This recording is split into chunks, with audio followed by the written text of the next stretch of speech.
ராஜு, உன் தம்பிக்கு பாலை கொஞ்சம் ஆத்தி குடு. அவனுக்கு யூனிஃபார்ம் எடுத்து குடு தம்பி. அம்மா, எப்ப பாரு தம்பிக்கு தம்பிக்குன்னு சொல்றீங்க. ஆனா எனக்கு யார் ஹெல்ப் பண்ணுவா? எப்போதும் தம்பிக்காக தான் சொல்றீங்க.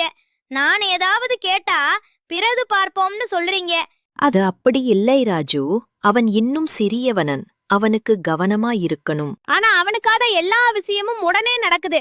எனக்கு மட்டும் யாரும் கவனிக்கல போல இருக்கு. ராஜு, பெரியவனாகிறதுன்னா பொறுப்பும் கூட வரும். அப்பா அம்மா, நீங்கள் என்னைய விட தம்பி மேல தானே உங்களுக்கு பாசம் அதிகம் இல்லையா? அப்படி இல்லை ராஜு, நீதான் எங்கள் பெருமை. எங்களுக்கு கடவுள் கொடுத்த முதல் குழந்தை நீதான். இரண்டாவது கடவுள் கொடுத்ததுதான் உன் தம்பி. அவன் சின்னவன்தானே. நீதான் பொறுப்பா அவனை பாத்துக்கிறனும், சரியா? என்ன ராஜு, ஏதோ சிந்தனையில இருக்க? நீங்களே கேளுங்க அங்கிள். அம்மாவும் அப்பாவும் தம்பிக்கு தான் அதிகம் பாசம் காட்டுறாங்க. நான் அவங்க மனசுல இல்லாம போயிட்டேனா? அப்படி இருக்க வாய்ப்பில்லையே.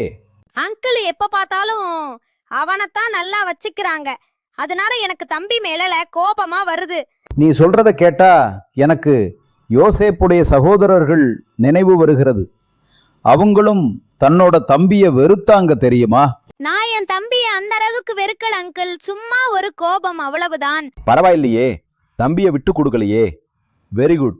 பைபிள்ல 1 யோவான் 4ஆம் அதிகாரம் 21-22 தேவனிடத்தில் அன்பு கூறுகிறேன் என்று ஒருவன் சொல்லியையும் தன் சகோதரனை பகைத்தால் அவன் பொய்யன். தான் கண்ட சகோதரனிடத்தில் அன்பு கூறாமல் இருக்கிறவன் தான் காணாத தேவனிடத்தில் எப்படி அன்பு கூறுவான்?